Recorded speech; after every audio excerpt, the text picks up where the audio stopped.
Panjang lah, echo-nya lah. YouTube. Oke, ya, ini udah mulai masuk nih.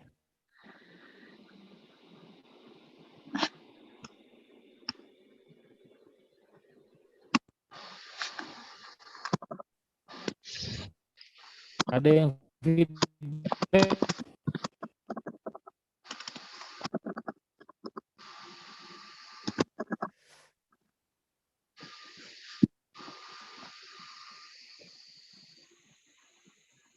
Ya.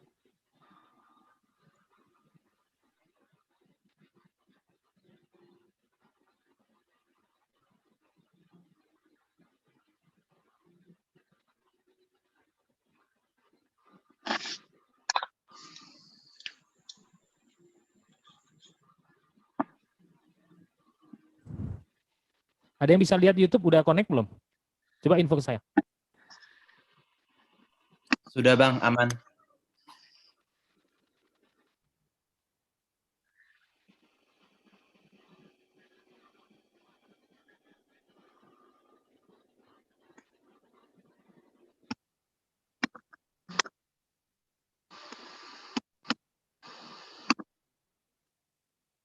Halo? Udah? Ya. Saya bisa? Ya, sudah connect. Udah ya?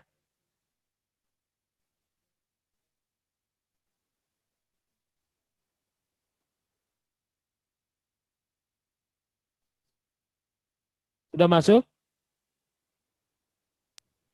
Kak Arta udah masuk? Ya, sudah masuk Kak. Udah. Oke. Ya, sudah connect. Connect. Udah. Ya. Ya. YouTube-nya juga terus ya. Masuk Mas? Udah jelas. Oke, langsung aja ya. Saya nggak tahu ini kalau di saya nggak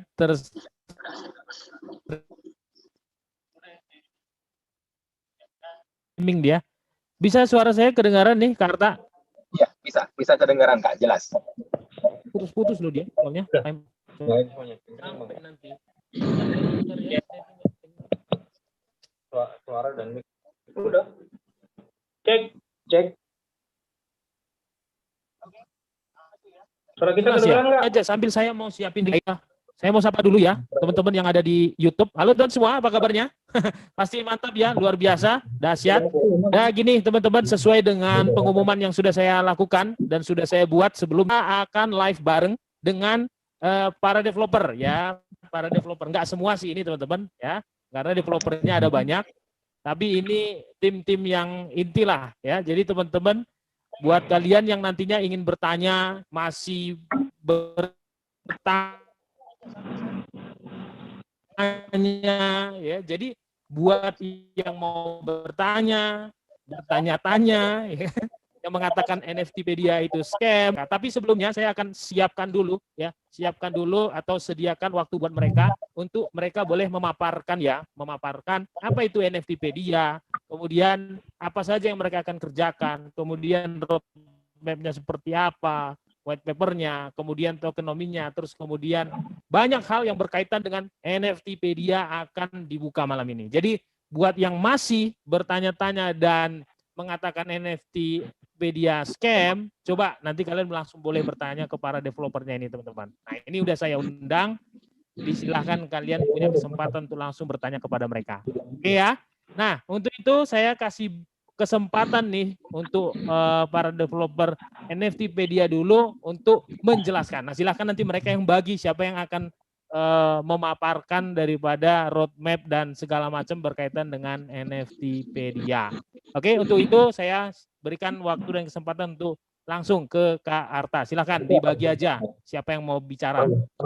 Ya, oke. Halo Neftier, salam kenal. Saya Arta Wirawan. Saya Business Development Officer dari Neftipedia. Mungkin saya akan perkenalkan tim kami dulu. Di sini yang sedang live saat ini ada CEO kami, Ibu Natasha. Hai guys, selamat malam. Kemudian ada CTO kami, Bapak Dimas. Halo. Malam. Ya. Dan tim kami, Bang Amril.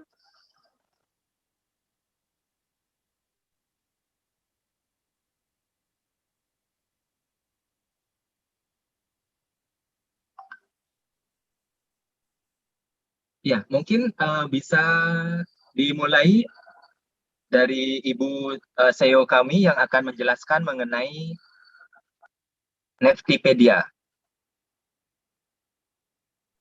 Hai guys, selamat malam ya. Saya mungkin mix bahasa Inggris sama bahasa Indonesia karena saya bukan asli Indonesia, asli Rusia, tapi tinggal di Bali selama 20 tahun.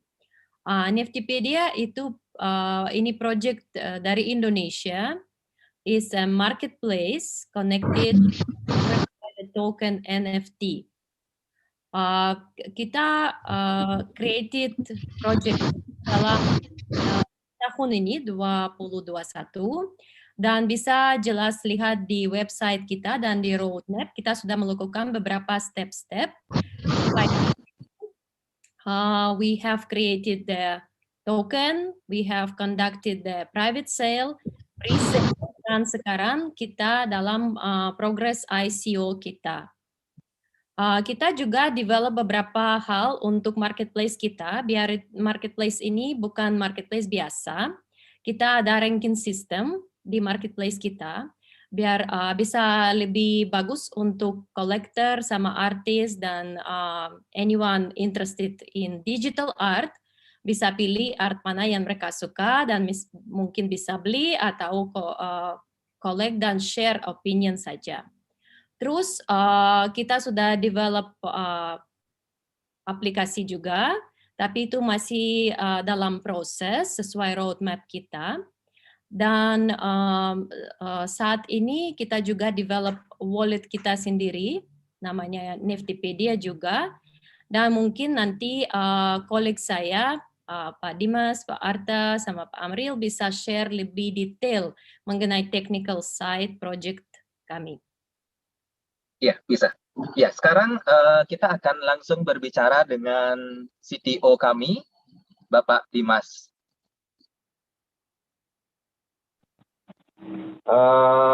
Halo guys, saya Dimas dan ini Bang Amril. Jadi geng, untuk Neftipedia sendiri konsepnya sebenarnya basicnya itu dari NFT ya, non-fungible token. Sebuah token unik, tidak seperti token standar lainnya. Di sini tujuan kita awalnya membuat sebuah marketplace untuk digital art yang seperti yang kalian mungkin pernah tahu. Yang mana sebenarnya lebih dikhususkan pada awalnya itu hanya untuk para art creator, terus mencoba untuk membantu di bidang lain. Contoh untuk musik, terus video juga gitu. Film. Ya. Dan sampai barang dalam bentuk fisik ya. Betul. Sampai dalam bentuk fisik itu nanti akan kita coba proses pembuatannya. Mungkin akan bertahap dimulai dari digital art dulu, kemudian nanti untuk tahap berikutnya itu multimedia, audio dan video. Yang terakhir itu aset yang lain seperti mungkin bisa ke banyak hal ya, contoh kayak ya, kerajinan, terus lisensi, perumahan dan segala macamnya itu mungkin bisa banyak kita adopsi ke dalam NFT itu sendiri. Nggak menutup kemungkinan gitu. Nah, untuk tahap yang sedang kita kerjakan selama kita sedang menggalang funding di ICO itu developing yang sedang berjalan itu sekarang mobile apps dan marketplace. Itu keduanya itu berupa yang satu wallet dan satu marketplace yang akan kita combine jadi satu di dalam satu aplikasi mobile. Nah, itu. Dan kalau kalian berpikir bahwa ini mungkin ini rentang waktu pengerjaannya lama gitu. Sebenarnya ya tergantung kepada pihak developer juga gitu. Kalau kita curahkan ke seluruh perhatian ke proyek ini dan fokus, terutama dibantu oleh para komunitas juga yang memang sudah mempercayakan kepada kami bahwa proyek ini akan kita build gitu, saya rasa itu bukan hal yang sulit karena sudah menjadi hal umum bahwa developer akan mengeluarkan sebuah produk ya yang akan digunakan oleh khalayak umum. Ya, Mungkin oke.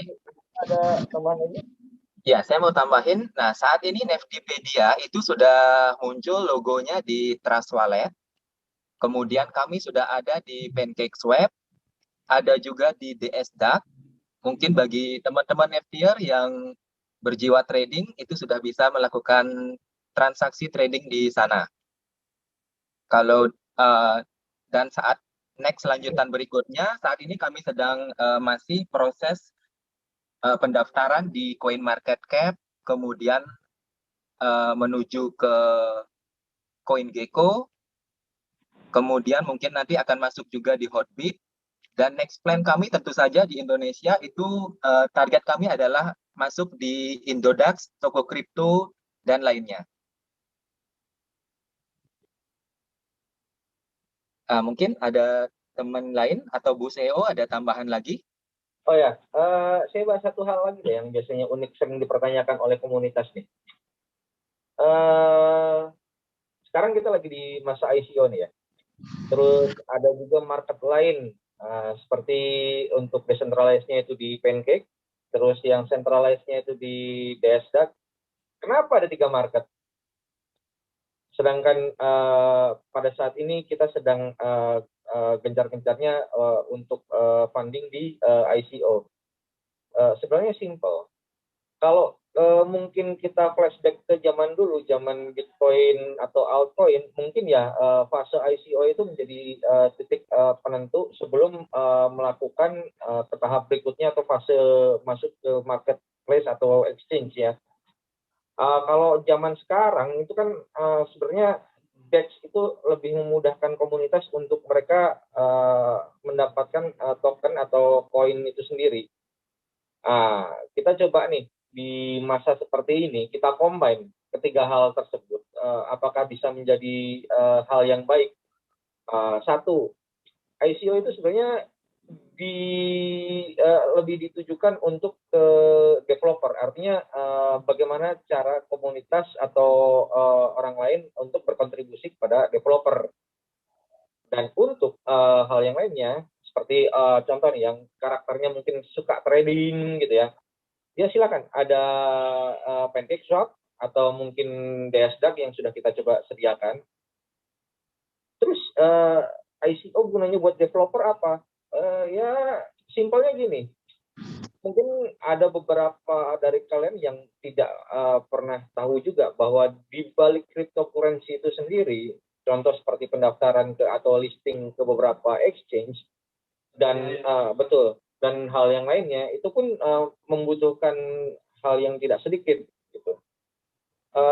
Saya kasih salah satu contoh aja, locking LP yang juga dipertanyakan orang, kenapa sih LP token di lock? Ya mungkin buat sebagian orang biar merasa nyaman bahwa LP token andai kata itu di lock pun gitu akan memberikan kenyamanan oleh para trader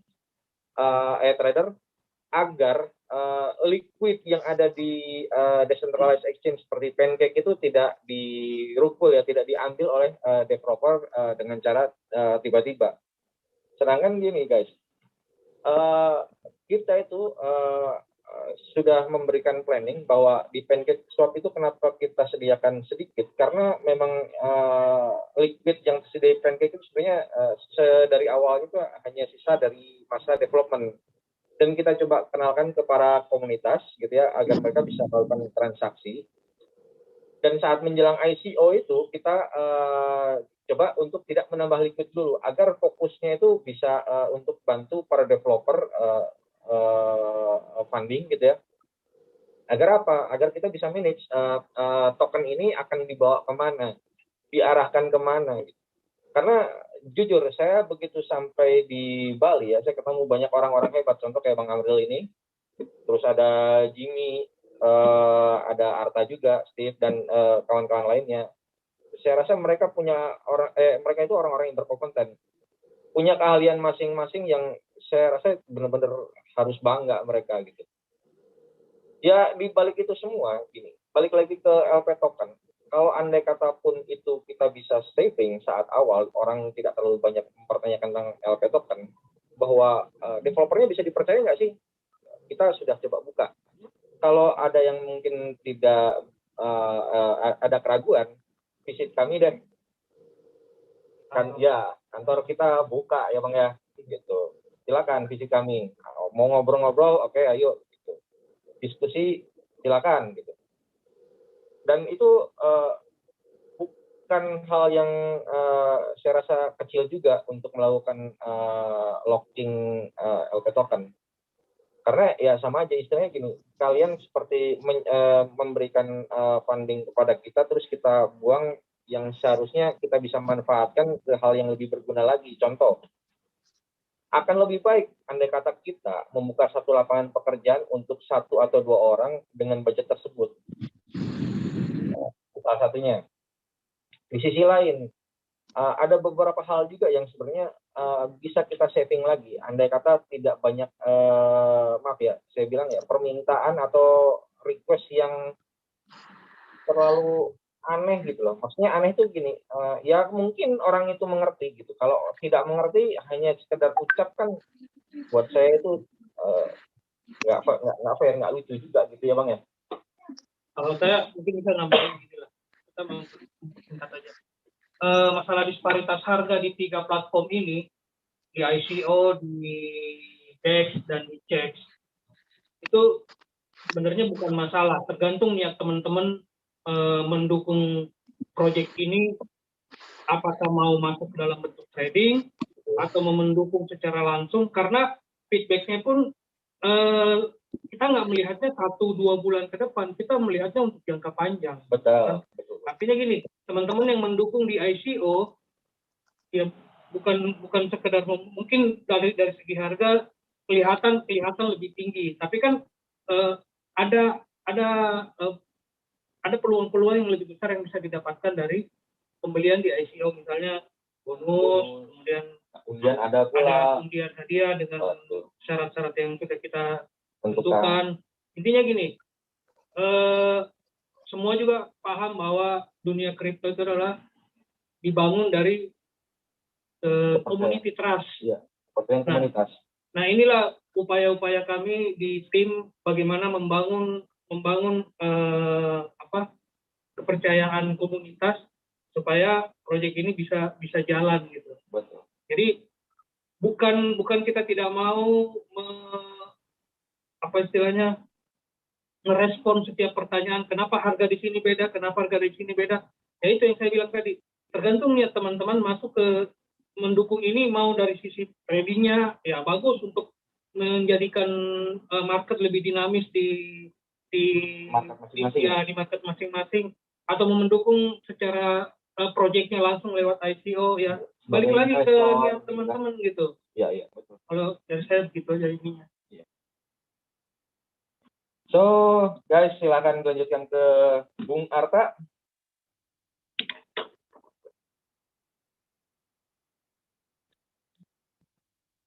Mic-nya. Ya, halo Bang Jos ya. Mungkin subscriber Bang Jos sekarang akan bertanya sama tim Neftipedia ya. Ya. Oke. Menarik ya. Walaupun mungkin ada beberapa orang nih masih bingung-bingung juga, kita harus fair itu ya, karena kebanyakan orang itu mikirnya gua beli token lu, habis itu naik, gua jual, gua cuan. Nah itu ya, simpel aja. Dan saya yakin banyak ini subscriber akan nanyain gitu. Ya, simple. Oke, saya mau nanya dulu beberapa hal, baru setelah itu saya lempar nanti kepada subscriber dan mereka akan masuk juga di Zoom kita. Jadi seru ya. Oke, yang saya tanya pertama begini. Karena ada juga ini kemarin pertanyaan dari kolom komentar. Ditanya begini. ini harganya kok beda-beda. Ada yang nanti 300, kemudian 700, 500, 700. Nah, itu coba ditekankan lagi, kenapa bisa beda dan kenapa orang harus ngambil yang 300 saja gitu. Basicnya simpel sih. Kalau buat kita coba merangsang market itu sendiri. Artinya kalau mereka merasa pembelian lebih awal itu lebih baik dan lebih efisien, ya silakan ambil pada saat masa harga itu sedang di 300. Kemudian kita coba naikkan step-nya gitu ya di 500, kemudian last step-nya di 700. Ya teori ekonomi lah Bang gitu. Siapa sih yang nggak pengen sebuah project itu berdiri dengan gagah gitu dan harga pun mencoba untuk lebih baik gitu kan. Ya itu hanya satu dari beberapa strategi saja gitu. Mungkin nggak ada strategi lain di balik itu. Ya, percayakan deh. Ada tim finance kita juga yang gokil kok. Oke. Nah, itu ya teman-teman. Jadi memang teman-teman juga harus paham bahwa terkadang kita itu cuman mikir sependek itu aja bahwa saya beli murah nanti jualnya tinggi. Sependek itu. Padahal memang mereka udah punya strategi khusus kenapa itu harganya dibuat seperti itu. Dan saya yakin juga itu akan bertahap. Jadi bukan tiba-tiba juga seperti itu ya. Itu dia. Baru kemudian mungkin berikutnya, apa nih rencana dari Neftipedia dan timnya semua tentunya, supaya teman-teman tahu ya, tim dari Neftipedia ini bukan cuma ini loh ya, masih banyak di belakang mereka nih pasukannya. Jadi apa nih strategi dari Neftipedia ya yang mengatakan bahwa Neftipedia ini atau NFTpedia ini menjadi NFT marketplace ya, marketplace NFT pertama di Indonesia dan tentu saja harus ya istilah kata gini, kecap kami nomor 1. Nah, kira-kira gitu. Dan apa kira-kira strategi? Bisa nggak kira-kira dibocorkan beberapa strategi untuk menggait daripada orang-orang yang punya karya seni misalnya ya, karya seni digital nantinya. Apa strateginya? Atau sudah ada strategi atau sedang ada yang direkrut supaya teman-teman juga tahu bahwa nanti mereka tahu bahwa ini proyeknya memang bagus gitu sebagai platform penyedia ya kan ini kan Neftipedia ini kan sebagai penengah antara nanti si kreator daripada NFT itu dengan para pembeli NFT kan karya NFT itu. Nah, punya nggak nih kalian para developer nih strategi atau sudah sedang ada walaupun mungkin nggak kalau udah ada nggak mungkin dibocorin juga. Nah, coba dijelasin. Ya gini, kalau dari saya simpel gini aja ya. Indonesia coba, kalian bayangkan negara yang penuh dengan budaya, negara yang penuh dengan seni. Bayangkan coba, ambil simpel aja di Bali, di mana Neftipedia ini lahir, ada berapa banyak coba pecinta seni ya yang mereka bikin anggap nih satu ya kayak patung gitu atau pahatan tertentu, lukisan berapa banyak yang ada di Bali. Tujuan simpelnya adalah sampai perputaran ekonominya itu tarik keluar. Betul. Di Indonesia. Kita aja gitu. Betul. Kita pengen mendatangkan devisa. Ya kalau pemerintah care juga sih, nggak. Kalau pemerintah nggak care juga nggak apa-apa. Selama ini kan marketplace NFT sendiri itu kan adanya di luar Indonesia. Nah, jangan sampai komoditasnya ada di Indonesia, artworknya ada di Indonesia, tapi perputaran uangnya juga bukan perputaran uang. Value-nya itu tidak terputar di Indonesia, malah terputarnya di luar. Nah, betul. Jadi kalau misalnya ada orang luar yang mau beli karya kita, dana mereka yang masuk ke sini, gitu. Itu sebenarnya cita-cita idealisnya ya, cita-citanya seperti itu. Persoalan nanti token ini menjadi komoditas di CX atau DEX itu sebenarnya lain persoalan ya. Iya. Itu alat bantu. Satu hal ya, alat bantu yang membuat nilai token ini sendiri menjadi dinamis di market. Gitu. Dan kalian jangan lupa ya, token Neftipedia ini akan jadi aset utama atau yang mendukung supply ekosistem di marketplace. Jadi harapan kita tidak menggunakan Neftipedia ini sebagai komoditas yang bermain dengan durasi-durasi pendek yang saya bilang beli murah jual di tinggi, beli murah jual di tinggi, nggak akan lama umurnya kayak gitu. Hold aja sampai tahun depan, kita lihat progresnya nanti seperti apa gitu kan. Iya. Berarti harus ditekankan teman-teman, kalian harus jadi pasukan holder sejati atau hodl sejati kalian. Nah, mirip saya. Oke, teman-teman. Nah, oke, itu dari pertanyaan dari saya. Kalau saya sih sudah menjajaki juga. Sebetulnya ini punya cerita sedikit buat teman-teman juga. Kalian harus tahu saya buka nih rahasianya. Bahkan mereka ini sebenarnya terkejut juga sama saya. Saya sebenarnya sudah dari 2 minggu lalu mau menghubungi kalian. Oh ya? Para developer dari Neftipedia. Karena saya lihat projectnya good. Very, very good. Dan berani mengklaim kalian NFT marketplace pertama di Indonesia. Tapi problemnya ya namanya kerjaan ya. Saya pas sibuk banget akhirnya terlewat. Dan akhirnya datanglah si ini Kak Arta ini menghubungi saya via email. Saya sangat senang. Terima kasih ya, itu suatu kebanggaan buat saya. Dan saya tentu saja dengan bangga ya ingin memunculkan mereka-mereka ini teman-teman ke hadapan kalian ya, karena banyak stigma negatif tentang developer Indonesia. Nah, ini sekarang muncul batang hidungnya di depan kita, kalian gak usah khawatir lagi ya. Oke, oleh karena itu saya udah nanya nih, mereka sudah papar. Sekarang kalian boleh bertanya dan saya akan kirim linknya di YouTube buat kalian yang mau masuk silahkan langsung bertanya kepada developernya. Silahkan linknya sudah saya kirim. Yuk silahkan masuk bareng-bareng.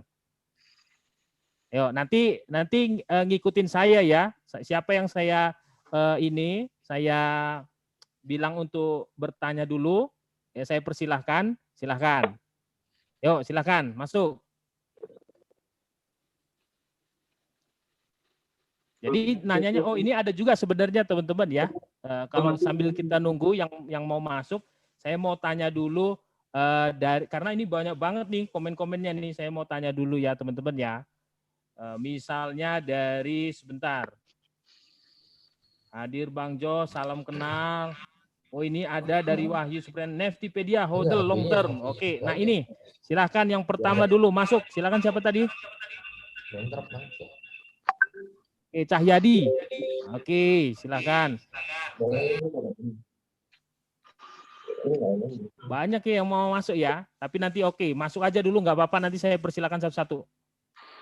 Siapa dulu? Mana? Ayo, kalau bisa gini, developer kan udah nunjukin batang hidung nih, teman-teman. Berani mereka. Nggak ada lagi scam-scam ya. Jadi kalian juga kalau bisa, ya. Jadi kalau kalian juga kalau berani tunjukin juga batang hidungnya. Nah, ini saya mau jadi investor di Neftipedia gitu. Ayo, teman-teman. Siapa duluan? Tuh, masuk dong. Si itu tadi, Cahyadi. Ayo, mau nanya apa? Silakan. Boleh, silakan. Hidupin mic-nya. Jos. Ya, dan Neftipedia. Saya kebetulan minta maaf nggak bisa munculkan video karena kan saya lagi isoman, lagi isolasi mandiri, nggak enak. Oke. Sehat selalu ya. Sehat selalu. Ya. Oke. Nah, jadi saya pengen nanya, sempat tadi saya udah tulis di YouTube-nya Bang Jos. Saya terima kasih sama Bang Jos karena sudah mengadakan acara ini berikut sama NFT Team. Cuman kalau saya lihat visinya memang bagus ya, bicara visi jadi marketplace di Indonesia. Cuman biar bisa jadi produk kayak seperti air minum, kalau kita di Indonesia kan ke warung kemana-mana belinya taunya Aqua, tapi kan bisa dikasih beda. Maksud saya gimana supaya jadi trennya itu Aquanya di cryptocurrency gitu loh. Yang kalau secara TA, technical analysis dan penjelasannya, saya bilang saya appreciate itu bagus. Cuman promosinya itu nanti ke depan bagaimana. Dan berhadap dengan dunia cryptocurrency punya market yang volatile ini naik turun, gimana bisa survive. Contohnya kayak Ethereum kan, walaupun price-nya down, tapi dia tetap berusaha untuk melawan kan. Ya. Lebih seperti itu. Yang kedua, nanti ke depannya ini apakah hanya di aset saja atau ada di tempat lain, karena orang Indonesia juga butuh variasi produk sih, biasanya seperti itu. Itu aja sih, sekian, mungkin bisa dibantu jawab. Oke, terima kasih ya Om Cahyadi. Ayo langsung dijawab aja. Langsung dijawab. Oke, mau Arta apa saya nih? Ya, boleh. Bro Dimas. Jalan tuh ya.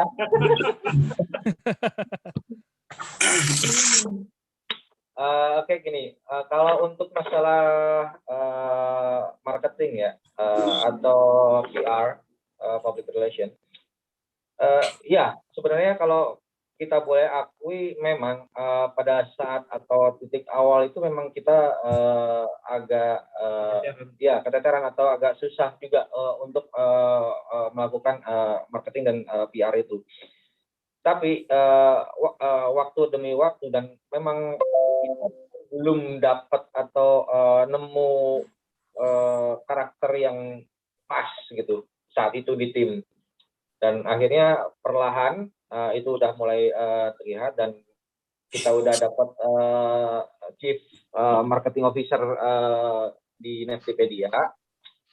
So kalau pertanyaannya bagaimana membuat Neftipedia menjadi ada di mindset semua orang, itu dengan waktu, bro. Jawabannya hanya dengan waktu. Karena Aqua dulu pun tidak akan terkenal langsung.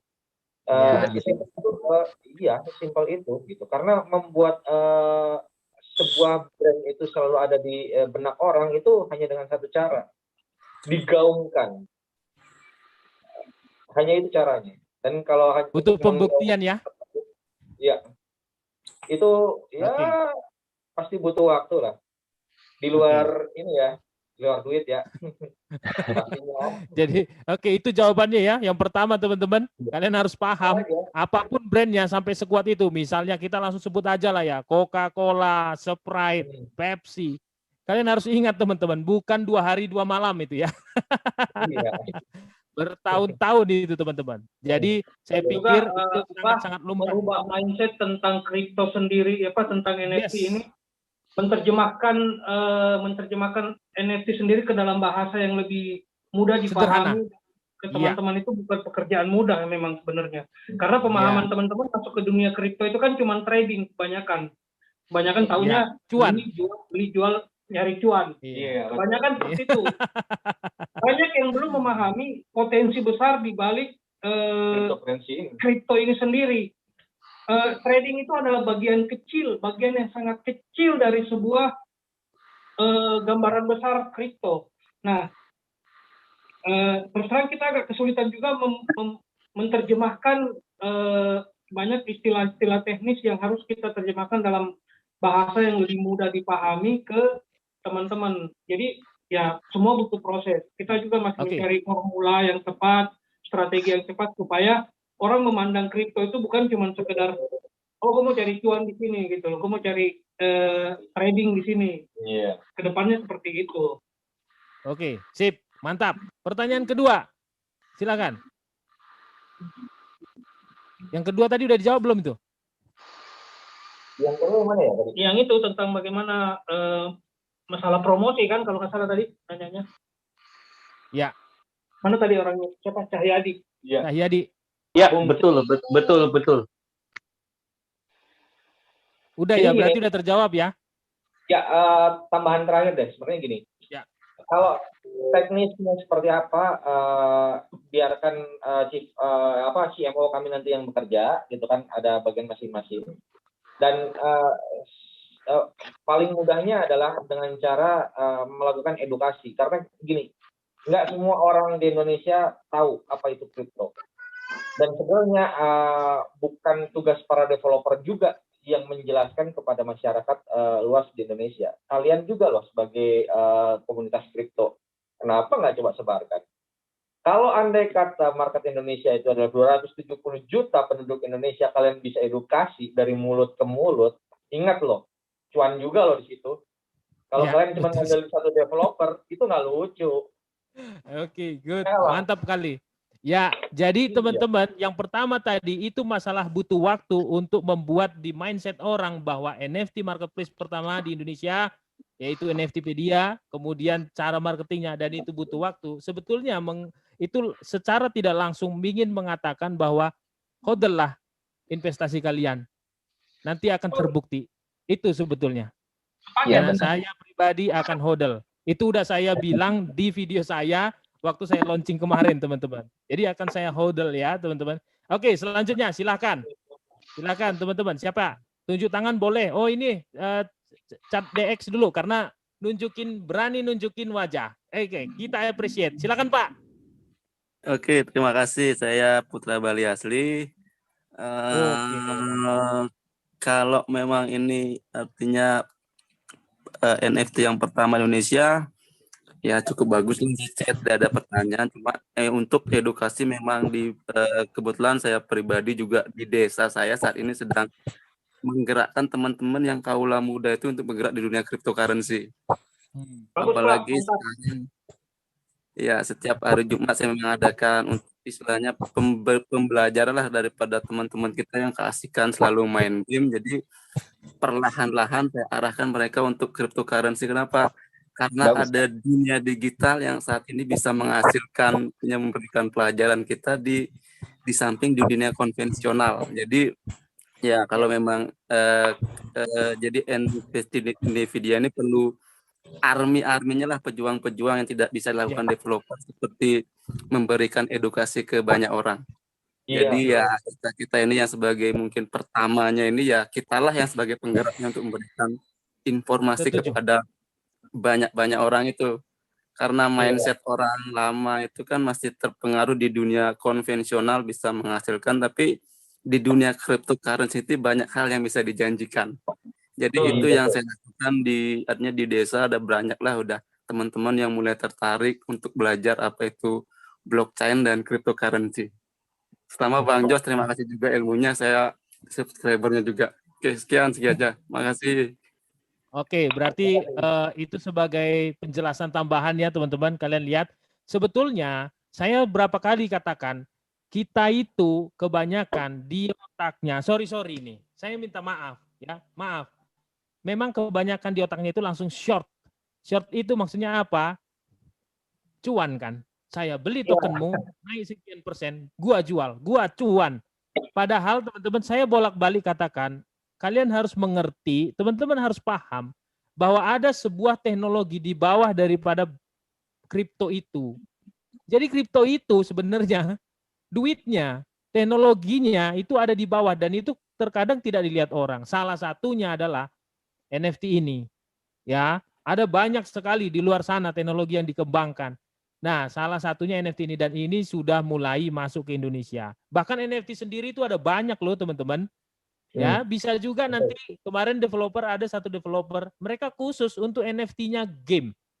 Anda bisa bayangkan, NFT-nya game, contohnya ya pedangnya, shield-nya, kemudian jubahnya, macam-macam ya. Dan itu masih harus kita jelaskan ke teman-teman semua. Dan itu butuh bahasa yang sederhana sekali. Karena memang banyak orang nggak ngerti. Intinya ya itu, kriptonya itu tadi gitu. Jadi itu different ya, beda, different part. Tapi memang harus dijelaskan sebenarnya. Makanya ketika ada sebuah project yang diluncurkan dengan tokennya atau koinnya, sebenarnya yang kita harus lihat ke bawahnya itu. Teknologi apa yang mereka kembangkan, teman-teman. Makanya ketika kita tahu teknologinya bagus, ke depan itu prospek, ya seperti game contohnya kan, itu kan banyak tuh game-game yang dibeli pakai koin token apa segala macam itu, Ethereum ya. Nah itu kalau kita bisa lihat ke depan jauh, oh ini bagus prospek ke depan, maka ketika kita beli sekarang, istilah kata nih ya 6 bulan sampai 1 tahun aja, uang kita itu pasti cuan teman-teman. Itu maksudnya. Ya, oke berikutnya karena Pak Iwan Susanto Marbun ini juga menunjukkan wajahnya dan dia berani. Maka kita persilahkan dia. Silakan Pak Iwan. Oke, terima kasih Bang Jos. Salam dari Batam nih. Oke, salam kenal. Ini mau tanya nih developer kita. Tab-nya berasal dari kota mana? Terus pakai jaringan apa NFTpedia ini? Terus supply-nya tadi 750 juta ya. Ya, 750. Saya rasa sangat sedikit ya, 750 juta. Terus rencananya udah listing di mana atau apakah sudah listing di market mana aja gitu? Itu pertanyaan dari saya. Terima kasih. Mantap. Oke. Silakan. Ya, Arta aja yang jawab itu kalau saya yang jawab ya. Ya, oke. Salam kenal Bang. Kami dari Bali. Jadi tim kami ini ada banyak tim. Itu ada dari Bandung, ada dari Makassar, ada dari Manado. Cuman overall kami lebih banyak di Bali. Di Bali ya. Iya benar. Nah jadi jaringan Neftipedia itu menggunakan Binance Smart Chain Bang. BSC ya. Iya benar. Nah supply kami itu 750 juta. Nah nanti rencananya saat marketplace kami sudah launching, untuk transaksi di sana akan menggunakan NFT ini gitu. Makanya nanti dengan supply jumlahnya segitu dan kita gunakan di marketplace, itu pasti harga dari NFT kami itu akan melambung nanti ke depannya. Ya. Oke, ada lagi? Sedikit lagi Pak. Ya. Biasanya ini Pak untuk tadi belum saya jawab ya. Sekarang saat ini kami sudah listing itu di DSDAX, PancakeSwap juga sudah Kak. Di digital exchanger ya Pak ya? DSDAX ya. Biasanya NFT itu banyak koinnya Pak, supply-nya. Kenapa di Neftipedia ini kok sedikit supply-nya?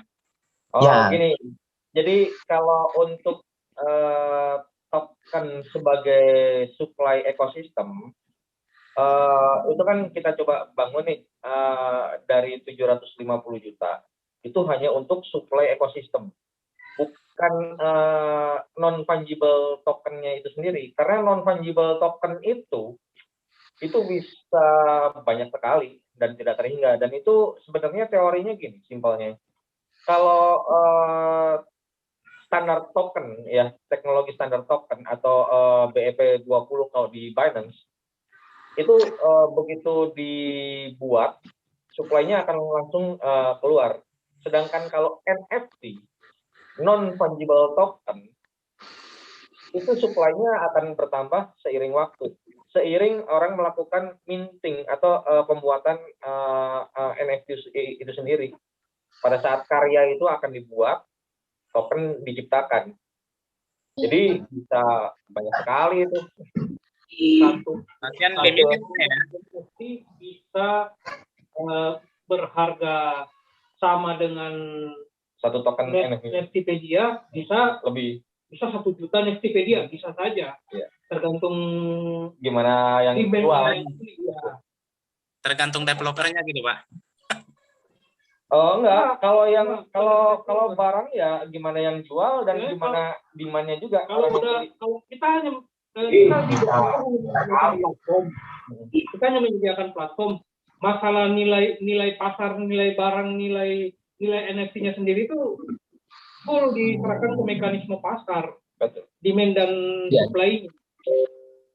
Jadi naik turunnya harga itu akan dari supply and demand Kak. Ya. Dari market sendiri. Developer yang menentukan. Developer itu hanya menyediakan platform, istilahnya kita cuma nyediain lapangan bolanya, lo mau bikin gol berapa ya urusan orang di lapangan gitu. Kita nggak ada intervensi. Nggak bisa intervensi kita. Oke Pak, thank you jawabannya Pak. Ini lari dari jalur ini Pak, kenal sama Windu nggak Pak yang di Bali Pak? Windu dari mana Kak ya? Dari Karangasem kalau nggak salah Pak. Wah, saya dari Gianyar Kak, jadi kurang tahu. Oke, sip. Terima kasih Pak Iwan ya pertanyaannya. Oke, berikutnya yang masih berani menunjukkan wajahnya, Mas Asus ya. Kenapa lagi namanya Asus kayak laptop saya? Ayo silakan, nggak apa-apa, namanya Asus juga nggak apa-apa. silakan Mas. Ayo, mau bertanya?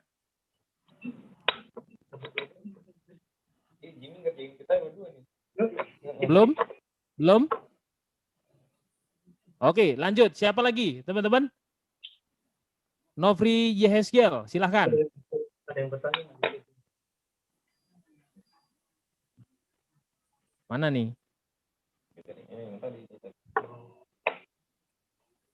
Pertanyaan di YouTube ada nggak Bang? Oke, Oke, sambil nunggu yang lain ya. Nah, ini Iya. saya tanya dulu di YouTube. Oke, Hmm. coba cek dulu di YouTube. Wah, banyak ya ternyata ya. Nah, Saya di US kok nggak bisa join Zoom-nya? Loh, bisa dong. Itu kan linknya udah saya kirim, Kak. Gogon Sandors. Sorry, Blue Penguin. Silakan diklik aja, itu sudah saya pin linknya. Ya. Oke, berikutnya. Tanya Bang, project dan roadmap-nya NFTpedia ini apa? Oke, Ada boleh. di videonya. Ada. Sebetulnya kalau project dan roadmap-nya itu udah jelas banget di website mereka. iya. Ya, websitenya itu neftipedia.com.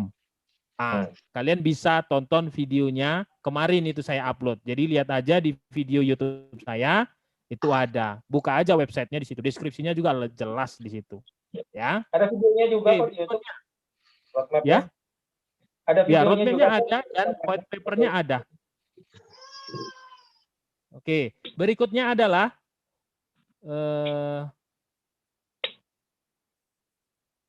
mana nih? Sebentar ya, saya cari ya teman-teman ya, karena banyak banget nih.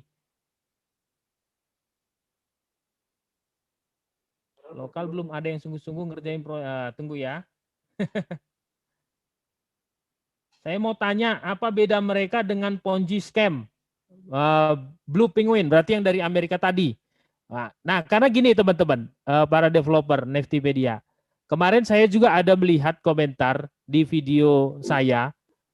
Karena harganya bertingkat, ada yang 300, kemudian ada 500, kemudian ada yang 700, mereka menganggap ini Ponzi, skema Ponzi. Nah, coba kalian jelaskan teman-teman, ini berbeda, bedanya di mana? Silahkan.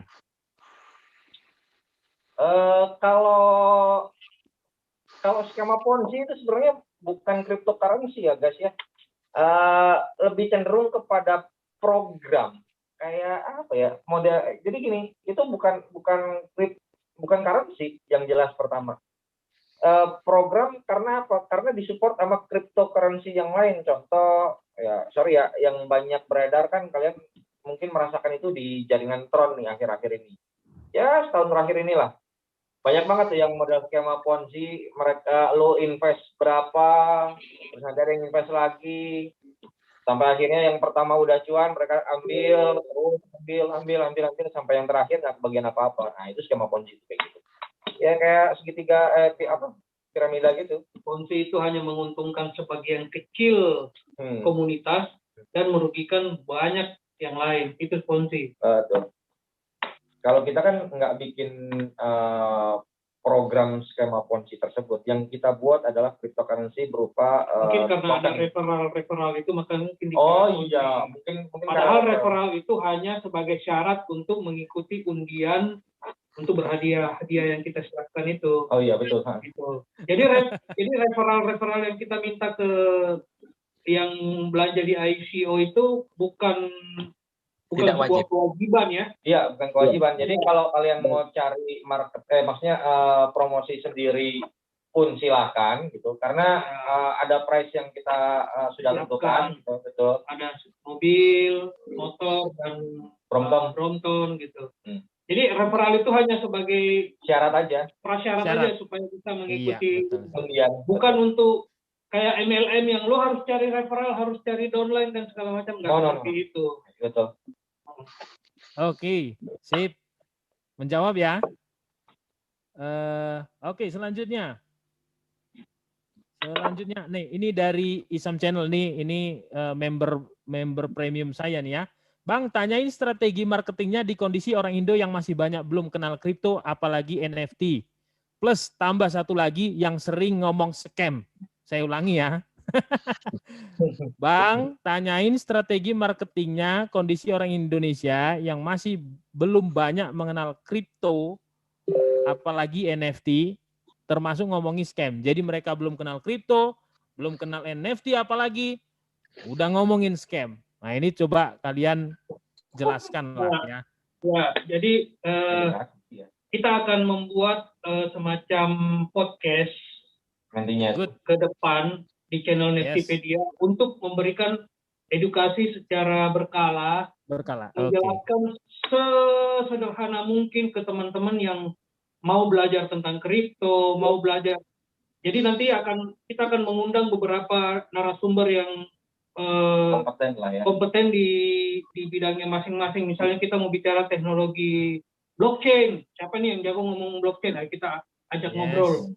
Nah, mungkin dari segi bahasanya ada yang terlalu teknis. Nah, ada teman-teman yang bisa berusaha menerjemahkan ke bahasa yang lebih sederhana. Karena memang dunia kripto ini kan dunia yang betul-betul baru ya, dan dikembangkan sama orang-orang yang mungkin dianggap nerd oleh sebagian orang yang tiap hari berhadapan dengan kode-kode binary, kemudian ketika harus berbicara dengan orang awam kadang-kadang nggak nyambung gitu. Nah, inilah kita punya program, salah satunya adalah bagaimana memberikan edukasi kepada masyarakat, bukan cuma holdernya Neftipedia ya, semua orang, untuk memahami apa sih yang menjadi potensi besar dari sebuah teknologi cryptocurrency ini.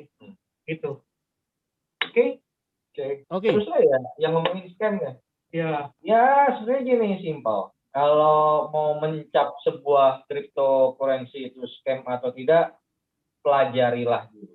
Ya, paling simpel adalah pelajarilah dulu. Karena bukan cuma di dunia digital ada scam, di dunia luar pun banyak scam. Betul. Tinggal kita yang bagaimana berhati-hati dalam mengambil keputusan kan? Iya, betul banget. Jadi cap-cap scam itu ya bukan hanya di sini. Dunia nyata juga ada. Dunia nyata pun ada yang suka ATM yang menelpon ya arisan lah apa segala macam, itu kan udah ada di dunia nyata, itu pindah ke dunia digital. Nah, tinggal kita pintar-pintar kita aja melihat ya paling nggak punya effort sedikit lah untuk mempelajari backgroundnya seperti apa. Bacalah. Good. Jadi itu ya teman-teman, saya perlu tegaskan juga, saya sering live, teman-teman tahu lah ya. Dan saya selalu katakan, kalau kalian nanyain scam dan kalian parno terhadap yang namanya scam, sebenarnya di depan mata kita itu udah ada yang jelas-jelas, ada kantornya, ada orangnya, pernah salaman, pernah ketemu, itu aja bisa scam teman-teman. Jadi kalian harus kitanya itu balik-balik juga scam kan Bang? Ya? Orang minjem duit nggak balik-balik juga scam kan?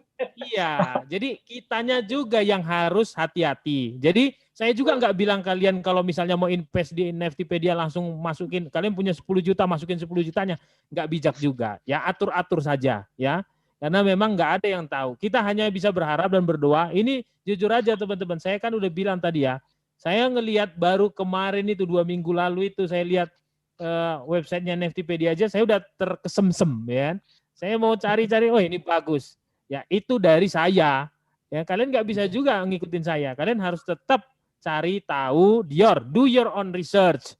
Nah, saya sampai push nih orang, terutama itu kalian lihat yang ganteng itu, ya itu saya bilang saya mau kalian live, tunjukkan batang hidung kalian. Nah sekarang udah kalian tunjukkan, kalian screenshot aja ini orang-orangnya ya.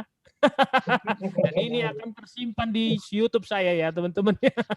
Jadi tapi ya kita berharap tidak adalah scam-scam. Makanya kita dukung. Nah buat kalian yang sudah masuk nginvest, kalian boleh gitu ngajak yang lain juga boleh ya, silahkan aja.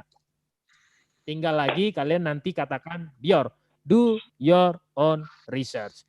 Oke, kemudian ada yang tanya nih ya dari chattingan di Zoom. Oke, dia tanya, masih ICO kah, Min? Masih sampai tanggal 3. Masih 29 hari lagi ya, teman-teman ya. Masih 29 hari. Silahkan kalian sikat kalau kalian mau sikat. Oke, berikut kirim linknya Ref. Oh ya, sudah kirim ya. Pakai jaringan apa? Sudah tadi ya, teman-teman, pakai BSC ya. Oke, supply juga sudah. Saya cari lagi yang di YouTube. Teman-teman, buat kalian yang mau langsung tanya, ya siapa tahu tidak mau diwakilkan, Langsung masuk di Zoom, teman-teman. Berani aja, yuk silakan. Sudah Iya. dicetik belum itu Neftipedia-nya, teman-teman? Sertifikasi. Audit. Oh, sertifikasi ya. Jadi gini nih. Cerita awalnya dulu itu foundernya Jimmy Saputra itu pernah kontak saya sebelum dia membicarakan tentang Neftipedia ya. Dia cuma bicara tentang sebuah token. Terus dia tanya saya untuk masalah bisa nggak investigasi sebuah token. Saya bilang bisa. Saya melakukan itu. Saya bilang, oh berarti bisa melakukan investigasi terus bikin laporannya gitu. Oh iya, oke. Saya bisa bikin. Karena dulu saya freelance, Bang. Setelah itu saya coba bikin report investigasi atas token tersebut dan namanya Neftipedia. Report selesai dan akhirnya Bang Jimmy kontak saya. Kamu mau nggak ikut gabung di Neftipedia nih? Jadi audit report itu udah pernah saya bikin dahulu dan akhirnya itu menggiring saya jadi bagian dari tim gitu. Nah, kalau sebenarnya kalian itu dan sebenarnya gini, audit report ini hanya sebagai technical analysis saja ya. Jadi artinya secara teknikal ini memungkinkan nggak sih untuk terjadinya hacking, terus memungkinkan developer untuk melakukan rupul dan segala macamnya.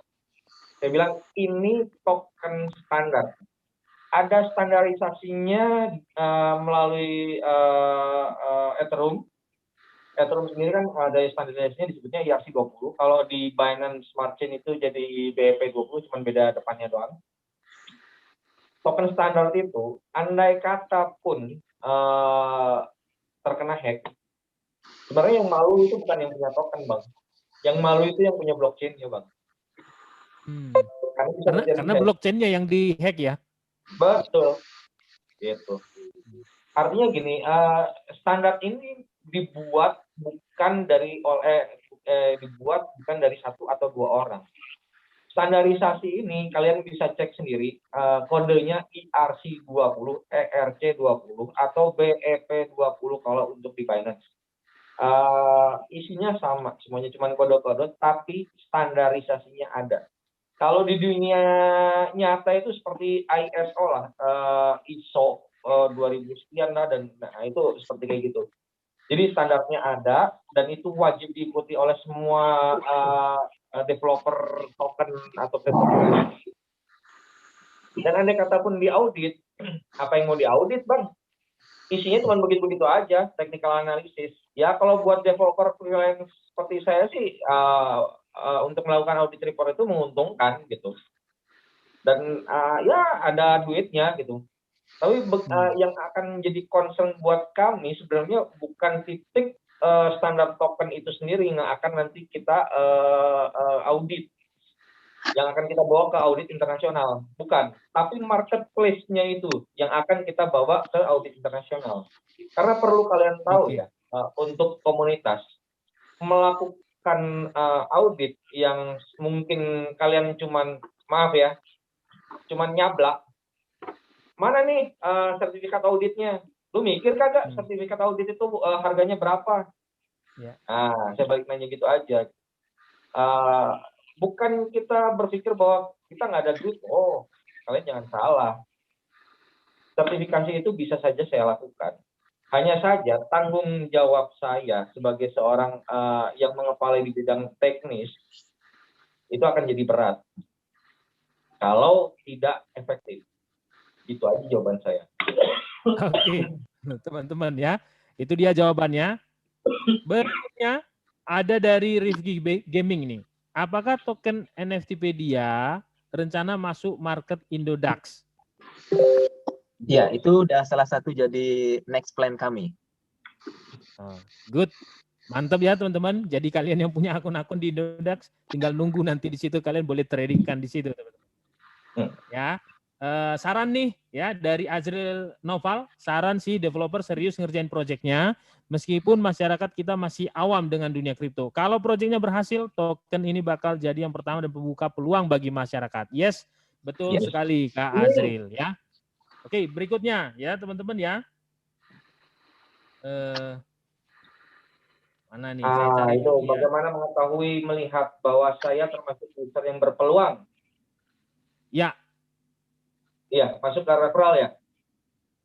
Ya, masuk ke referral itu ada di bagian kanannya itu validnya itu. Kalau kalian sudah mempunyai minimal 5 valid untuk referralnya, maksudnya valid itu adalah kalian sudah mempunyai referral dan tiap referral itu sudah membeli minimum 200 token NFT. Jadi di sana akan tertera valid. Oke, paham ya teman-teman? Kalau kalian mau kan ceritanya nih ya, ceritanya saya kasih tahu supaya lebih tegas. NFTpedia itu ada memberikan hadiah teman-teman. Satu itu mobil Hyundai, kemudian yang kedua itu ada motor ya X-Max, kemudian yang ketiga itu adalah sepeda Brompton ya teman-teman ya, yang terkenal itu. Nah, jadi syaratnya adalah kalian tinggal share link referral kalian dan orang yang mendaftar dari link kalian harus beli tokennya minimal 200 NFT.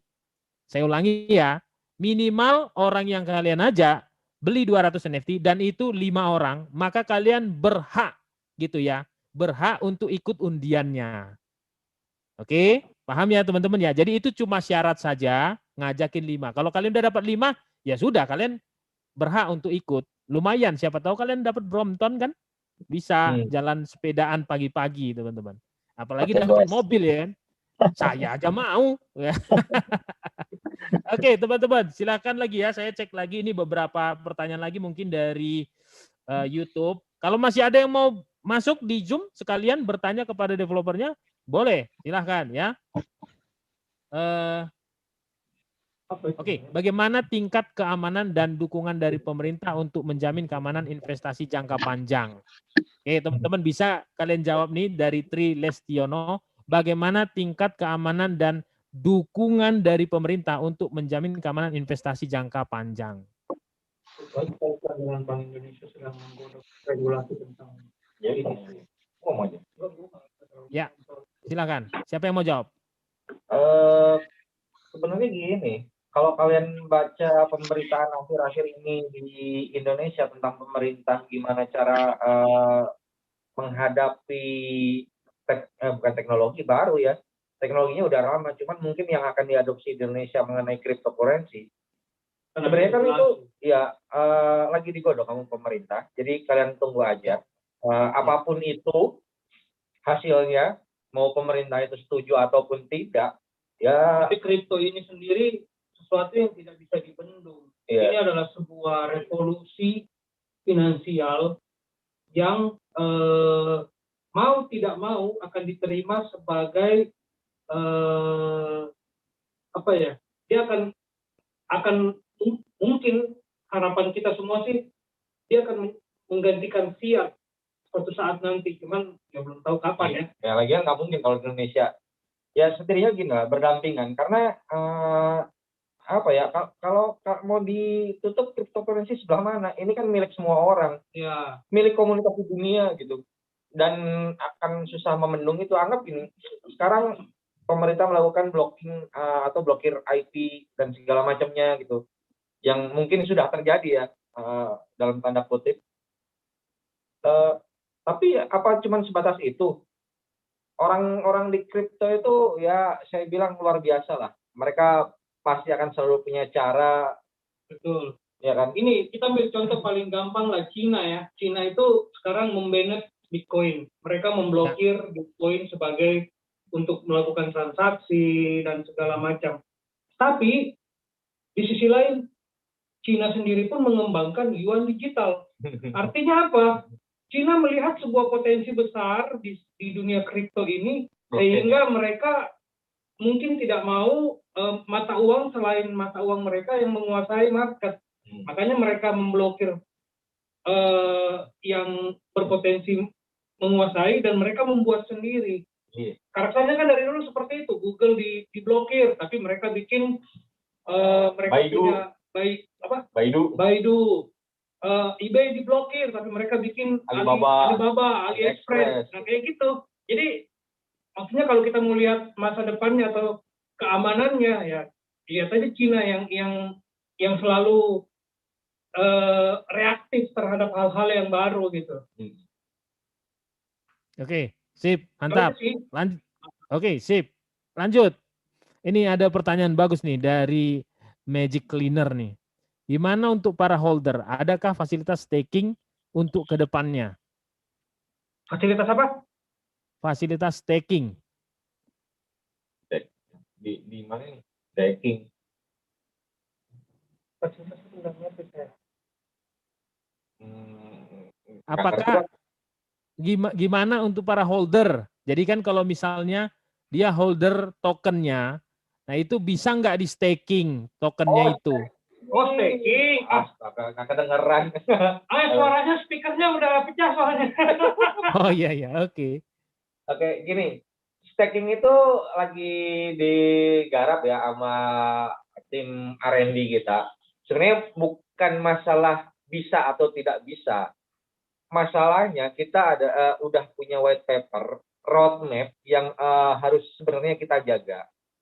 Dan ada beberapa pula gitu hal yang mungkin kita udah keluar dari roadmap, tapi ya it's okay gitu. Artinya masih bisa kita toleransikan. Gitu. Toleransi ya, toleransi. Betul. Dan untuk staking ini kita lagi coba godok dulu, kita garap dulu. Maksudnya apa sih plus dan minusnya, efek pendek dan efek panjangnya terhadap roadmap kita gitu. Jangan sampai andai kata nih ya kita add liquidity secepatnya hanya untuk proses staking, terus nanti akan mengganggu ekosistem pada saat nanti ada di marketplace sudah muncul. Nah, kita nggak mau terjadi hal seperti itu. Anggap mungkin dari saya dari sisi teknis gitu, saya bilang atau dari R&D, oke nih staking kayaknya bagus nih buat komunitas dan segala macamnya. Ya kalau orang bagian finance bilang jangan nanti mengganggu ekosistem itu seperti ini. Nah itu kan kita perlu diskusikan lebih jauh tuh. Jadi bukan hanya sekedar melepaskan sebuah fitur saja gitu. Kita perlu berembuk lebih dalam efek pendek dan efek panjangnya seperti apa. Itu aja sih gitu. Oke. Good, mantap ya teman-teman. Jadi supaya teman-teman juga tahu justru akan berakibat kurang baik dengan roadmap yang sudah ada, yang mereka sudah buat ketika sesuatu akan dikembangkan lagi. Contoh dari teman-teman, buat stakingnya, itu memang butuh waktu. Saya punya satu developer yang ngubungin saya ketika ada teman saya yang mengatakan, ada stakingnya enggak? Belum. Bikin dong stakingnya. Bahkan kalau perlu, kalau orang staking kasih hadiah gitu. Ternyata butuh waktu lama teman-teman untuk mengubah atau menambahkan staking saja. Dan itu butuh pemikiran yang dalam. Tidak hanya sekedar. Ya, kalian baca dulu white papernya dari Neftipedia supaya kalian paham teman-teman. Kalaupun kalian ada masukan misalnya, staking akan lebih bagus. Mereka saya yakin developer pasti terbuka. Karena saya yakin untuk kemajuan nggak mungkin nggak mereka lakukan. Saya yakin itu. Ya. Jadi teman-teman silakan kalian baca dulu supaya kalian paham. Berikutnya ini teman-teman.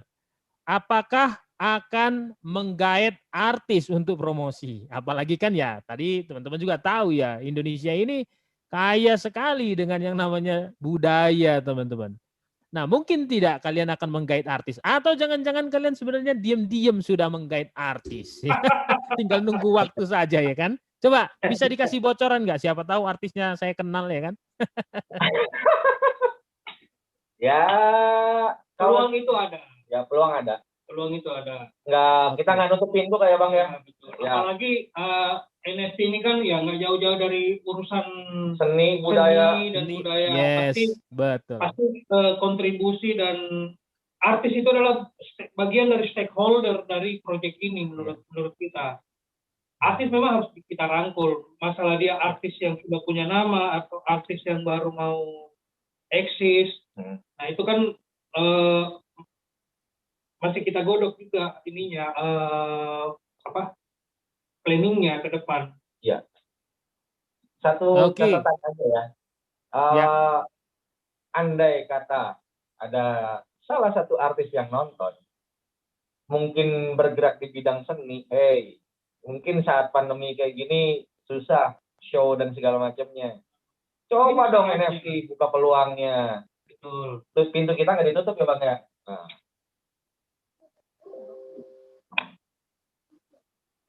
Oke. Bentar ya, saya cari lagi nih. Kalian bisa lihat nggak itunya, pertanyaannya? Ini awalnya setupnya. Enggak, ini kan udah mulai live. Itu ada yang ngomong tuh, sayang bunda, ganti speaker lah katanya. Bentar ya, teman-teman, saya cek lagi di Zoom. Ya, teman-teman yang di Zoom ada yang mau bertanya? Coba. Ada beberapa orang lagi nih. Ada yang mau bertanya? Silahkan. SGT, Pabita. Itu ada yang itu tuh, permudah lagi cara transaksi tokennya, Bang. Wah, udah banyak cara, kita udah siapin dari checks-nya ada, dari DEX-nya ada, beli langsung ada. Ya, beli langsung betul juga, sekali. metode payment-nya juga macam-macam, dari rupiah, dolar, euro, sampai bayar pakai kripto juga bisa. Ya, teman-teman ya, ini supaya teman-teman paham untuk cara belinya sendiri. Ini saya share ke teman-teman ya. Sebenarnya mereka ini bagus banget ya teman-teman. Kemarin saya juga ada satu developer yang ngubungin saya, dia cuma bisa bayarnya itu pakai ini teman-teman, BNB ya. Dan ini luar biasa teman-teman, bisa rupiah loh. Teman-teman bisa bayangin, kalian mau beli token NFT, bayarnya pakai rupiah langsung nih, dan itu ditransfer pakai bank. Itu suatu bentuk apa ya? Kalau saya pribadi kan berarti developer nih benar-benar memfasilitasi kita gitu sebagai investornya. Mereka berpikir bagaimana supaya investor ini dipermudah, yaitu dengan cara bayarnya pakai IDR. Ini bisa teman-teman. Atau misalnya kalian punya apa? TRX, Euro, LTC, USDC, ya USD. Nah itu bisa teman-teman. Ya, oke. Silakan kalian beli teman-teman. Atau kalian invest kalau mau ya. Teman-teman sebelum saya harus kasih tahu dulu ya, jangan kalian nanti bilang pula di kolom komentar saya, kamu yang ngajak-ngajak. Enggak ya, kalian tetap harus Dior. Itu harus saya tegaskan dan saya tekankan ke kalian. Buat saya pribadi ini bagus. Kalau kamu bilang jelek, ya jelek buat kamu ya kan. Itu loh. Jadi teman-teman harus Dior. Do your own research teman-teman. Oke teman-teman, saya tunggu 1 menit. Atau dari teman-teman developer ada yang ingin dijelaskan lagi nggak? Apa ya? Kalau kita sih sebenarnya butuh pejuang-pejuang kripto buat saling mengedukasi aja gitu. Yes, karena memang di Indonesia memang butuh banget ya kripto itu ya apa edukasinya ya. Saya ngalamin sendiri loh teman-teman bagaimana orang-orang yang di YouTube saya itu komennya memang kalau mereka udah minus, nah udah ngujat-ngujat aja gitu. Nah sayang sekali ya. Coba lihat long term, lihat teknologi teman apa yang kalian ya, jangan udah kan. Makanya kalian lihat proyeknya jalan. Nah, salah satunya saya tunjukin nih, sekali lagi saya tegaskan.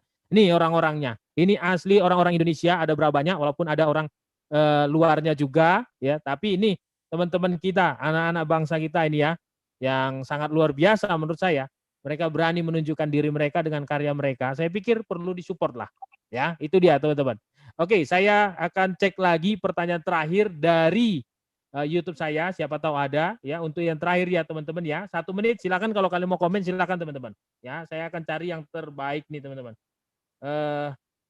Oke, Amirul Farming, kalau Anda mau cari atau lihat atau baca roadmap-nya NFTpedia, itu kan tinggal ke website-nya saja, bro. Itu udah lengkap ya. Di video saya juga udah saya jelasin ya. Kemudian ya, ada yang mau tanya? Ada yang mau tanya? Oh, enggak ya? Oke, sebentar ya. Terakhir nih. Yang terbaru nih.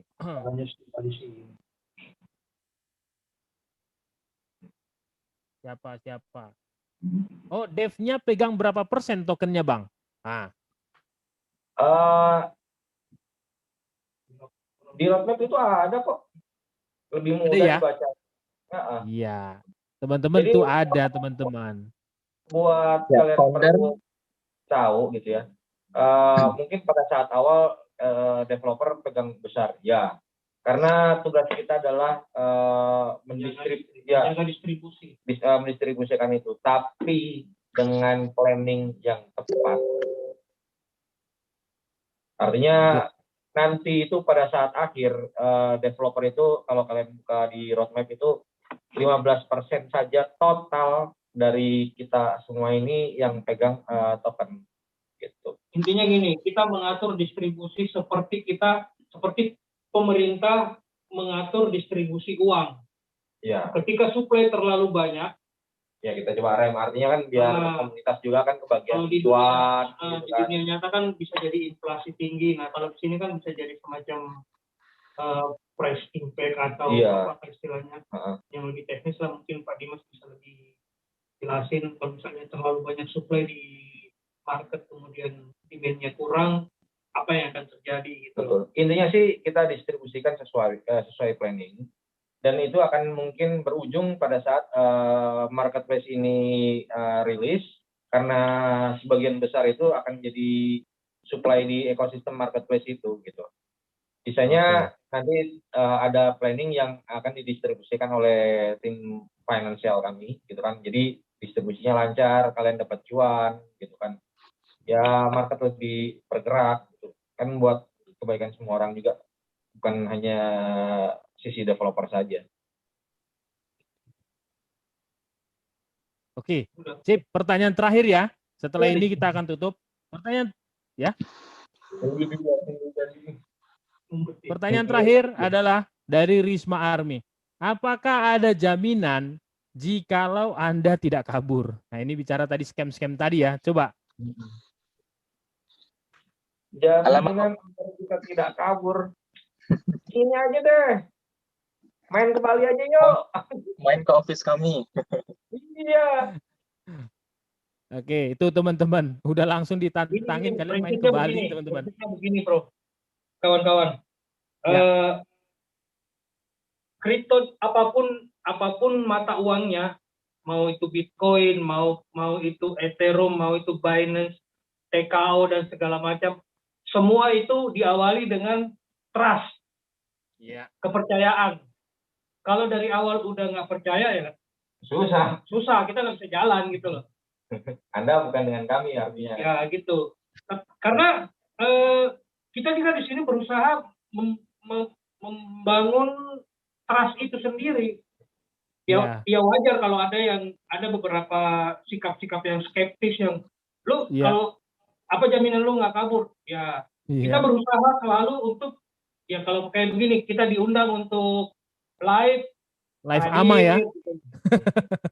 Itu adalah upaya bentuk-bentuk effort kami untuk membangun kepercayaan itu. Iya. Itu. Bang Jos, perkenalkan. Ya, silakan. Saya Jimmy Saputra, founder dari Neftipedia. Oke, teman-teman. Ini ada kita disela langsung oleh foundernya. Ya, founder dari Neftipedia, Jimmy Saputra. Lihat orangnya di sebelah si Mbak tadi. Itu ya, kalian lihat teman-teman.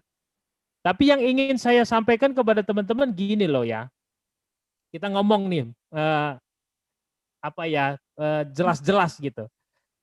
Betul tadi yang disebutkan oleh siapa tadi tuh? Amril Nuryan atau Dimas. Ya, teman-teman, kalian harus paham loh. Sebetulnya kalian bisa atau berani beli Cardano itu kenapa? Itu karena kalian lihat sekarang dia. Kalau dia waktu pertama sekali luncur, kita pasti bilang, scam loh. Nah itu kan. Tapi karena sudah besar, ada trust di sana, dan komunitasnya sangat besar, saya aja jadi berani banget beli Cardano dalam jumlah yang besar. Koin meme aja bisa beli kayak. Yes. Nah, berikutnya Ethereum. Sama juga teman-teman, itu kan karena udah besar, makanya kita berani invest. BNB, saya bolak-balik bilang, saya nginvest paling besar di BNB. Ya. Itu karena dia udah besar, teman-teman. Waktu dia masih baru bangun, baru mulai, emang berani. Saya aja mungkin cuma invest 100.000 di situ. Ya, itu teman-teman. Iyalah, siapa yang mau gitu kan? Makanya teman-teman, kalian lihatlah. Ini malah bagus menurut saya. Bagus banget. Kita fair dan terbuka aja. Lihat, mereka membuat harga yang sangat-sangat masuk akal. Mulai dari minimal 200 NFT. 60 ribuan itu teman-teman. Jadi kalian tinggal ukur aja, nih bener nggak nih project. Kalian tinggal ukur teman-teman. Ini investasi jangka panjang. Jadi seperti tadi yang tanya, bagaimana ini bisa nge-branding di otak orang kalau ada marketplace NFT pertama di Indonesia itu adalah Neftipedia. Itu butuh waktu kan? Makanya kalian invest dan butuh waktu juga. Ya, kalau dikatakan apa jaminannya kalau Anda nggak lari? Teman-teman, saya kasih tahu. Saya langsung buka-bukaan aja. Saya contohkan aja langsung yang fair, terbuka dan udah dikonsumsi banyak orang. Saya tanya ya sama kalian. First Travel itu ada kantornya, ada orangnya. Pernah salaman orang banyak sama orang itu pernah. Gini, shake hand. Terakhir apa? Dan itu tentang roh lo ya teman-teman ya. Jangan main-main. Itu urusan surga itu. Tipu kan? Hampir 1 triliun toh. Itu. Nah, jadi di luar daripada itu semua, teman-teman, kalian harus tetap do your own research, ukur ya investasi kalian, bagi-bagi juga. Kita ini saya pribadi ini cuman menyajikan kepada teman-teman. Buat saya pribadi, Neftipedia itu good. Apalagi mereka ini adalah NFT marketplace pertama di Indonesia. Buat saya menarik sekali ya. Tapi kalau buat teman-teman udah langsung skeptis seperti yang dibilang tadi ya, waduh, scam lah, wah inilah nanti rug pull apa segala macam. Ya sudah teman-teman, nggak usah juga kalian itu ngomong-ngomong komen negatif apa segala gitu. Cukup kamu tidak perlu invest juga. Kita fair aja teman-teman. Buat kalian yang masuk akal di dalam benak kalian kaji, baca roadmap, lihat project, lihat roadmap-nya nanti. Dia sesuai dengan waktunya tidak. Teman-teman, nah sebetulnya di sanalah kesempatan kita untuk bisa invest. Itu sih dari saya. Ada pesan-pesan terakhir dari para developer bahkan foundernya mungkin ini ya, foundernya Neftipedia, silahkan kalau ada. Oke, thank you Bang Jos. Saya cuma mau sedikit berbicara bahwa perusahaan kami PT 3 Token Digital baru didirikan beberapa bulan lalu, tapi kita mungkin sudah bisa agak kuat sedikit. Oke, jadi PT 3 Token Digital itu sudah mengantongi ibaratnya izin-izin yang sudah umum ya, seperti SIUP, DDP dan segala macam.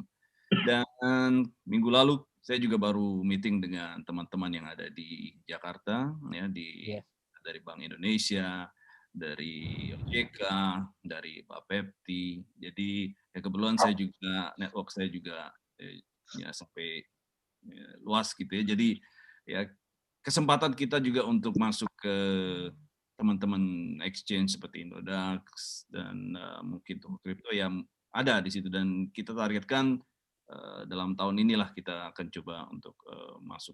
Semoga komunitas juga bisa mendukung ya, bahwa Neftipedia ini sendiri bukan cuma sekedar ya seperti dibilang tadi, bukan cuma kripto ya, tapi kita di sini adalah NFT atau non-fungible token, dan di marketplace kami yang akan memberikan atau encourage para kreator, ya, artis, dan mungkin juga para trader yang menjual bukan cuma sekedar artwork ya, tapi barang-barang fashion gitu kan, dan mungkin juga nanti seperti negara, anjur, bahkan properti. Itu kita akan buat terobosan-terobosan yang benar-benar di luar bukan di luar kotak lagi. Kotak itu kita buang jauh-jauh gitu ya. Jadi kita benar-benar do our best to be the the first atau pioneer di marketplace NFT di Indonesia. So yeah, we need your support guys. Thank you. Oke, itu ya teman-teman, langsung foundernya yang ngomong ke kita semua. Ya, sudah ada ngobrol dengan beberapa ya stakeholder lah yang berkaitan dengan itu. Ya, tadi kalian dengar sendiri, ada dari Bank Indonesia, ada dari exchange. Nah, jadi silahkanlah ya, kalian tinggal pilih mau invest, silahkan. Ya, tidak juga tidak apa-apa. Saya cuma minta tolong buat para subscriber ataupun yang bukan subscriber, jangan nge-vote kalian. Apalagi kalau untuk karya anak bangsa. Tadi diundang tuh sama si Amril tuh. Kalian kalau takut apa segala, kalian datang ke Bali. Nah, tuh lebih mahal lagi kan nanti biayanya kalian. Itu teman-teman ya. Oke. Saya pikir itu bagus banget. Kalian tinggal lihat aja teman-teman roadmap-nya ya. Ya, jadi waktu yang akan menentukan. Semoga memang seperti yang tadi ada bertanya di mana NFTpedia ini menjadi ya langsung nge-brand gitu. Ketika dikatakan NFT marketplace, maka dia NFTpedia. Saya sangat senang sekali bisa bekerja sama juga dengan NFTpedia. Saya pikir next time kalau dari pihak NFTpedia butuh sesuatu yang ingin disampaikan kepada subscriber dan teman-teman di luar sana, ya silahkan kontak juga saya kembali. Silahkan nanti kita bikin seperti ini amanya juga ya, istilahnya ama nih teman-teman. Asmi anything gitu. Apapun yang kalian ingin tanya nih, silahkan tanyain di sini gitu. Langsung kalian ngobrol dengan para developernya. Sip. Terima kasih buat foundernya, buat ini lupa saya namanya. Ya, semua kalian lah teman-teman ya. Saya katakan lakukan yang terbaik. Kalian sudah dapat kepercayaan dari masyarakat Indonesia ya, bagaimana mereka menginvestkan uangnya, maka majukan. Ini termasuk produk dan karya anak bangsa. Itu pesan saya ya. Terima kasih buat kalian semua, juga subscriber, terima kasih. Jangan lupa untuk like, subscribe, dan komen, share video ini supaya semakin banyak orang mengerti tentang aset kripto, aset masa depan. Sampai ketemu di live berikutnya. See you. Bye-bye. Bye-bye.